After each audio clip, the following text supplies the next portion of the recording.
Readers, you are joining me to read Chapter 6 together of The Lemonade War. I'm really eager, and you shared your thoughts on yesterday about what you're hoping to find out in Chapter 6, and I hope it gets found out for you. And let's jump right in. Chapter 6, Underselling. Got our definition. Underselling, pricing the same goods for less than the competition. Jessie knew that Evan was up to something. First of all, there was all those phone calls last night. At least 10 of them. Then he'd come knocking on the door this morning asking if I could have pieces of foam core she had leaning against her bedroom wall. No way, she'd answered. That's for my Labor Day display. Oh, give it up. Today's Thursday. The contest is on Monday, and you don't even have an idea, said Evan. I do too have an idea. I'm just not telling you. Jessie still didn't have a clue about her Labor Day project, but she wasn't going to give Evan the satisfaction of knowing that. Then how come you haven't done anything, said Evan, pointing to the blank foam core and the bags of untouched art supplies. You're supposed to have pictures and typed up information and a big title. It's supposed to be like a school report. Jessie's eyes scrunched and her lips pursed. Don't worry, it's going to be great. And it's going to win first prize. And anyway, Mom bought all those supplies for me, and I'm not giving any to you. Jessie heard Evan mutter, loser, just as he slammed the door in his face. And now 3 of Evan's friends were over, Paul, Jack, and Ryan. And all 3 had shown up with paper bags, and they were all in the garage making a lot of noise, with a big keep out sign taped to the door. Not that Jessie would have gone in there or anything. Who cares what a bunch of boys are doing? But she wished Megan had invited her to come to lunch instead of after. Or before lunch instead of after. Jessie went into the kitchen to make turkey sandwich. The boys had left a slimy mess of peanut butter, Doritos, and yes, sticky puddles of lemonade mix. Jessie quickly looked in the trash can under the sink. There were 12 empty cans of frozen lemonade. 12! That was 96 cups worth of lemonade. 96 possible sales? Holy cow! Where had Evan gotten all the lemonade? He hadn't gone to the store, and he didn't have any money anyway.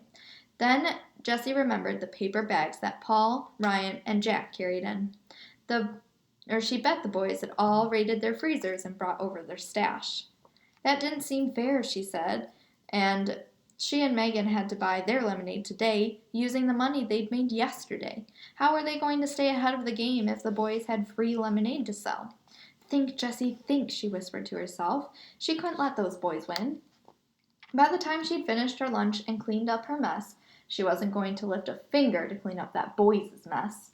She had the beginning of her plan in her head, which is why she found it doubly confusing when she knocked on Megan's screen and Carly Brownwell came to the door. Jessie had been all ready to say, I've got a great idea. But then there was Carly, looking down at her like she was an earwig. Is Megan home? Said Jessie.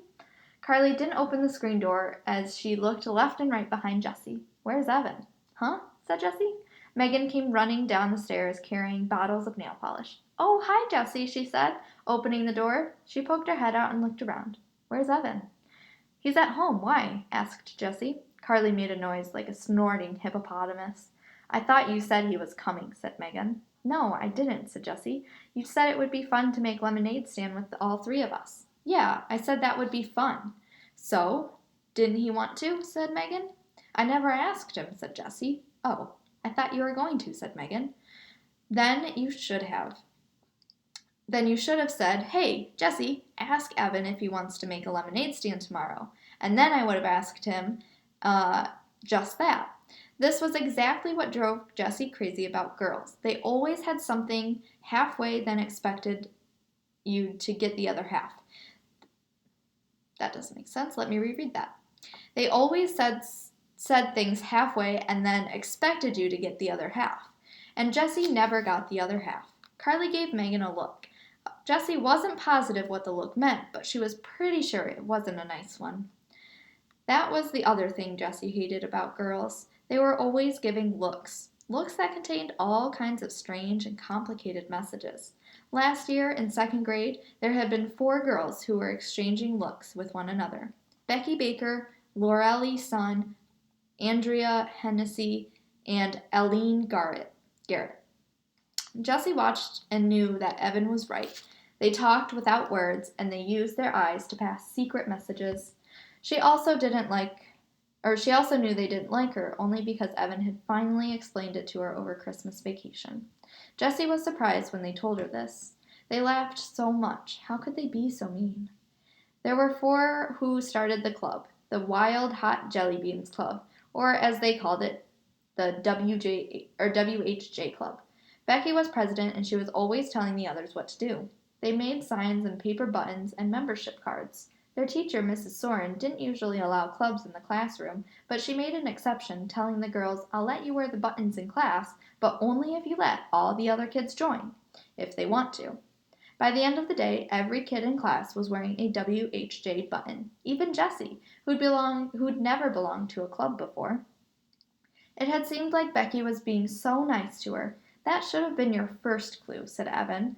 Becky made extra buttons for Jessie and even helped her tape them all over her shirt. And then she made a special membership card for her and even a WHJ sign that she helped Jessie glue to the writer's workshop folder.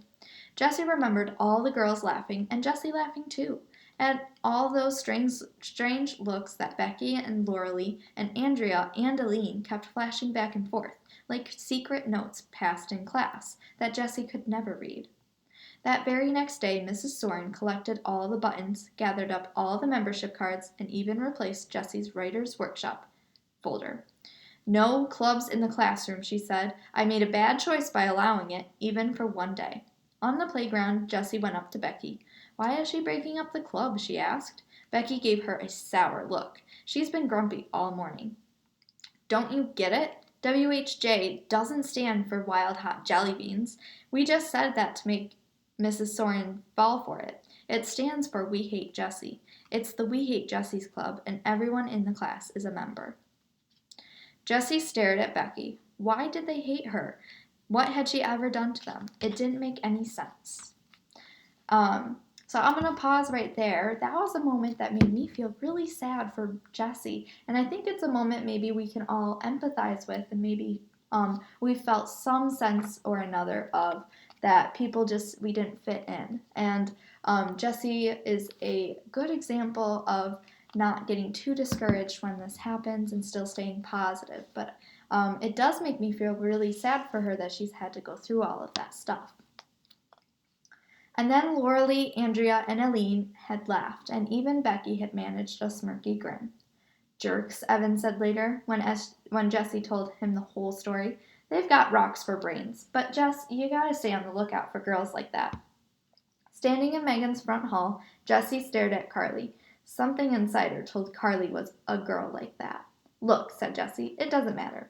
Evan can't come over. He's busy. And we've got to get going on our lemonade stand. I've got a great idea."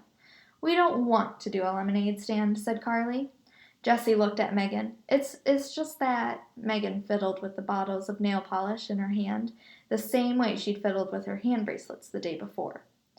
"It's kind of hot, and we did the lemonade thing already, and now Carly is over, so, you know." "You said you wanted to," said Jessie, "and I thought you liked me," she added in her head. She felt her lower lip tremble. "Not now," she shouted inside. "Don't be a big baby." Megan stood there, saying nothing, fiddling with the bottles. Then she turned to Carly. "Oh, come on, Carly, it'll be fun. We made a ton of money yesterday. It was really fun." Carly crossed her arms, tightened her lips, and raised one eyebrow. It was amazing how she could raise that eyebrow so high. Jessie had never seen an eyebrow go that high. "Oh, come on, Carly," said Megan.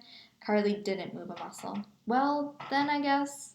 Megan's voice trailed off, and she clicked one bottle of nail polish against the other so that it made a tapping sound to fill the long silence. "I guess me and Jessie will do the lemonade stand alone then." Carly dropped her eyebrow in her arms. "Whatever," she said as she walked out the door. "Spend the day babysitting if you want." The screen door slammed, followed by a huge bucketful of silence. "Whatever," said Megan, imitating Carly's voice. Jessie laughed, even though she was still stinging from the babysitting remark. "Thanks for doing the lemonade stand with me," she said. "Are you kidding?" said Megan. She's such a stuck-up person. I didn't even invite her over. She just rode by, and when I said that you and Evan might be over, she just walked into my house." "Are all the girls in fourth grade like her?" asked Jessie, trying to sound casual. "Some are," opened the bottle of sky blue nail polish. With quick, expert strokes, she started to paint her toenails. "Hey, that's right, you're going to be in our class this year. That's so weird, jumping a grade." "A lot of people skip a grade," said Jessie. "Really? I've never met one before. Here, do your toes green and then we'll be coordinated." Jessie ended up getting more polish on her toes than her toenails, but by the time they were done, Jessie had explained the plan for the day. Value added. "See," she said, pulling out 10 bright ideas to light up your sales from the back pocket of her shorts. She turned to bright idea number 2 and pointed with her finger. Says, "Value added. Something extra, such as a special feature or attractive packaging added by the company to a product that makes the product more desirable in the marketplace."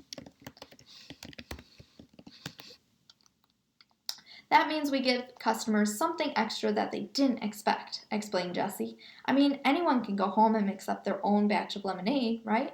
So if I want them to buy from us, we've got to give them something extra. We've got to add value." "Great," said Megan. "What are we going to add?" "Well, how about chips and maybe pretzels? Everyone likes chips and pretzels. We'll just have a bowl on the table and anyone who buys lemonade can have some free snacks." "So we're adding value. Snacks?" "Yeah, except," Jessie had stayed up late last night reading her mom's booklet. "You know, what we're really adding? Fun. That's the one thing people can't get all by themselves. It looks like we're selling lemonade and snacks, but we're really selling fun. And everybody wants fun." "Wow," said Megan, "that's really smart. It'll be like a party. Who doesn't like a party?" Jessie nodded her head. She carefully tore out a definition of value added from the booklet and put it in her lockbox. Her mother always said, "Some ideas are like money in the bank." An hour later, they were all set up. The lemonade stand was newly decorated with streamers, balloons, 3 bowls of snacks, Cheetos, potato chips, and pretzels were set up on top. Jessie had lugged Megan's boom box all the way downstairs, and Megan was doing the DJ thing with her CD collection. It looked like a party and somehow sprung up right in the middle of a hot concrete sidewalk. To anyone passing by, the lemonade stand shouted, "Come over here, this is where the fun is." As soon as the music had come on, customers had started drifting over. One of the moms across the street set up her sprinkler in the front yard, and soon all of the kids in the neighborhood were running through the sprinkler and grabbing handfuls of Cheetos. 2 women walking their dogs stopped for a nibble and stayed for an hour, and 3 or 4 of the neighborhood mothers set up lawn chairs nearby and talked and ate some pretzels while their kids ran through the water. But Jessie noticed a funny thing. Even though there was an endless buzz of activity around the stand and the chips were flying out of the bowls faster than Megan could restock them, they weren't selling much lemonade. Jordan dive-bombed the pretzel bowl and came up with a fistful. "I had too many already. 4 glasses." And he ran off. "4 glasses," said Jessie to Megan. "He didn't buy any. Mrs. Duran, do you want a glass of lemonade?" "Sorry, Jessie, I have to pass," said Mrs. Duran. "I already had 2, and I'm trying to cut down on sugary drinks." "Where's everybody getting so much lemonade?" wondered Jessie. She looked down the road. "Wait a minute." "Megan, hold down the fort," said Jessie. "I'll be right back." "Sure thing," said Megan, dancing to the music. "This lemonade stand was the greatest idea. It's like a birthday for the whole neighborhood." Jessie headed down the road, and as she rounded the bend, she prepared for the worst. Evan's lemonade stand crowded with customers. But there was nothing. Absolutely nothing. The corner was deserted. She crossed the street and went into the garage. There was a cooler, dirty and empty, and there were stacked plastic chairs, 4 of them this time. And there was, wait a minute, those were new signs. Jessie pulled out 3 large pieces of foam core. On the back of each one was part of the penguin project Evan had done last year for 3rd grade. On the front were big letters. "Slow down, cheapest lemonade in town. Yesterday's prices to today's lemonade. You won't believe your eyes. Icy cold lemonade, just 10 cents a cup." Jessie couldn't believe her eyes. 10 cents a cup? That's crazy. Even if they sold all 96 cups, they'd make only $9.60. And split up 4 ways, that's just $2.40 for each boy. Evan was never going to earn $100 with that kind of profit. Jessie went down into the basement. Evan and Paul were playing air hockey. The puck flew into Evan's goal, and Paul threw his arms up in the air in victory. "Oh, snap," said Evan. "You're winning." "Winning? Winning? Are you kidding me?" said Paul. And he dropped his voice to a low growl, and he said, "I don't play to win. I play to pulverize." Just like that, the muscly guy actor in Agent Down, the movie that the boys were always talking about. Paul was even flexing his muscles like the actor, except that Paul didn't have any muscles. At least none that Jessie could see. When Paul saw Jessie, he dropped his arms. "Hey," said Paul. Paul was Jessie's favorite of Evan's friends. He always joked around with her, but in a nice way. And he never minded when Evan invited her to come along with them. "Hey," said Jessie, "what's up?" Evan turned off the air hockey table. "Nothing," he said. We're just going out." Paul dropped his hockey paddle onto the table and followed Evan up to the garage. Jessie trailed behind. "Where are you going?" she asked. "Down to the tracks," said Paul, as he strapped his bike helmet on. "We put pennies there this morning, so we're going to get them now." "Squash, you wanna—" "Yo!" shouted Evan. "My bee," muttered Paul. "So, see ya," he said. Jessie hated this feeling of being shut out, like she wasn't wanted. Evan had never made her feel this way before, even when he sometimes did want her to just be friends with his friend, or when he just wanted to be friends with his friends. He'd always say things like, "Jess, we're going to go shoot hoops, just the 2 of us. But when we get back, we'll play Spud with you." So that she knew that they still liked her, even though she wasn't invited along. But this was like he hated her, like he had never wanted to play with her again. And Paul was going right along with it. Jessie scowled. "So you really cleaned up today at the lemonade stand, huh?" she said. "Yep, sold out." "So what'd you make, like $3? "Actually, we made a 10. What was it, Paul?" $45, said Paul. Jessie's mouth went slack. $45? There's no way, she said. Not at 10 cents a cup. The grown-ups gave us way more. "That's too cheap," they said. "It's just such a hot day and you're working so hard. Here, take $1. Keep the change." It was crazy. "Unreal," said Paul. "They kept pushing all this money at us because they thought we were so sweet to sell lemonade for a dime. We made a killing." Bright idea number 5. Jessie remembered it immediately. "That's called goodwill," she said slowly, turning to the exact page from her mother's booklet. "Goodwill, an intangible but recognized asset that results from marketing or selling goods or products, having good relationships with your customers and suppliers, and being well regarded in the community." "It's when you do something nice in business and it ends up paying you back with money," she sighed. Why hadn't she thought of that? She would be sure to tear out that definition and put it in her lockbox when she got back to the lemonade stand. "Well, whatever, we cleaned up," said Evan. "Even so," said Jessie, trying to find some way to prove that Evan had not had a good day selling lemonade. "You had 4 people working the stand, so if you split $45 4 ways, that's only $11.25 each, which is still way less than I'm going to make today," she thought, "since the whole neighborhood has already filled up on cheap lemonade." "We're not splitting," said Evan. "The guy said I could keep it all." "Right," said Paul. "All for a good cause." "That's not fair," said Jessie. "Sure it is," said Evan, as he got on his bike and pushed off. "In case you didn't know, that's what it's like to have friends." Evan crossed the street. "Ouch," said Paul. "Ta-ta for now, Jess." He followed Evan. Jessie was left standing in the driveway alone. And that is the end of Chapter 6. Join me tomorrow for Chapter 7. You do not have any Google form to fill out for today, so just enjoy our read aloud.